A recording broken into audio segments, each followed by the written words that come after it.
in the nick of time. That was unbelievable and indescribable! You absolutely had to be there, and no explanation would ever do it justice! Yeah, I agree with that. So this is a show I've been wanting to talk about for a while now. Like, at least a year. But you guys wouldn't vote for it. Yeah, I'm blaming you guys. I tried to make you guys happy, but did you ever think about my needs? No. You guys just want to hear me riff on Don Bluth and dragons again? Well, you know what? This is my channel. I'm gonna review what I want to, and there's nothing you can do about it. Except maybe, like the video, subscribe, share the video, and hey, maybe while you're at it, maybe even support me on Patreon, which I have now. Was that a good plug? I've never done one of these before, so I don't know if I did it right. I've got to have money. Back when I was reviewing Big Hero 6's series and constantly banging my head on the desk in sheer frustration, I accidentally turned on Netflix and Kid Cosmic was there. I didn't know much about it, but it looked harmless enough. But then I saw that it was created by Craig McCracken? The same guy who made the original Powerpuff Girls, Foster's Home for Imaginary Friends, and Wonder Over Yonder? He made a brand new show? Hot damn, I'm in! I didn't know what I was expecting, but let me just say, this show was, well, in a weird way, exactly what I was looking for. A superhero show that has an awesome comic book art style and aesthetic, a killer soundtrack, a very likable and relatable main character, side characters that actually get development, is actually a funny show, actually plays with the typical conventions of comic book tropes rather than just uses them to make cheap pop culture references, has actual commentary to say, and doesn't feel like a cheap knockoff of something else?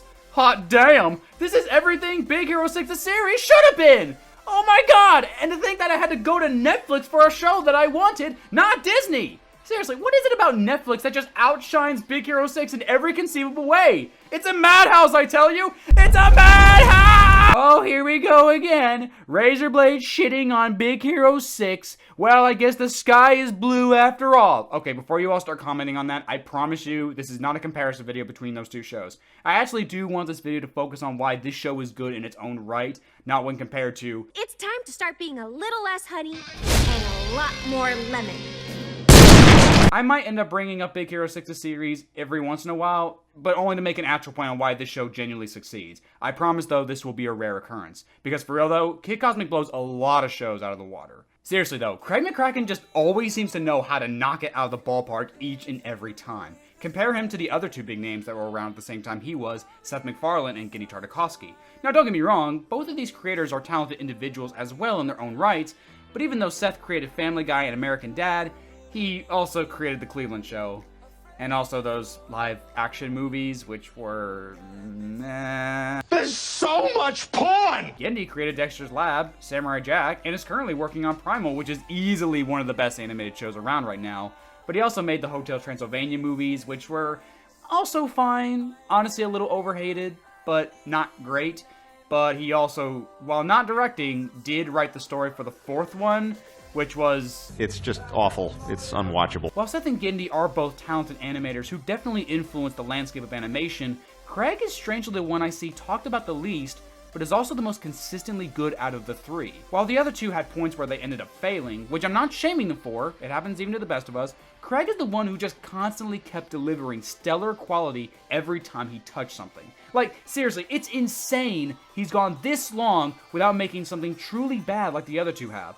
The closest I can think to him having a failure in his career would probably have to be the Powerpuff Girls movie. And honestly, I think that movie was pretty good, for what it was. And that was more of a financial failure, so I don't really blame Craig for that. Again, it's just vastly impressive that Craig has been able to make not just 2, not just 3, but 4 amazing TV shows in a row. Again, that's just nuts. And yet still, I don't see many people talking about him. I mean, don't get me wrong, I've seen people make videos on Kid Cosmic already, but it's not really the same as with Genndy or Seth. Probably because those two have failed at stuff in the past, and that's more interesting to talk about. Even I'm guilty of this, since the last time I thought about Craig was when Cartoon Network made that weird Powerpuff Girls reboot in 2016. It's party time! And even then, it wasn't about him directly. He's the creator of the original show, so yeah, you're gonna think about him. And now we have that live-action one that's gonna come out soon, and... yeah, you get it. Look, my point is, Craig deserves way more respect and attention than he gets. For example, did you know that he actually helped get both Chowder and a regular show off the ground by working on the pilots for both shows? Seriously, it's like he's got the Midas touch or something. Like, what the fuck? I seriously just can't get over how good he is at his craft. But I think the best way to really illustrate this is to finally get to talking about Kid Cosmic. In a video about Kid Cosmic. Finally.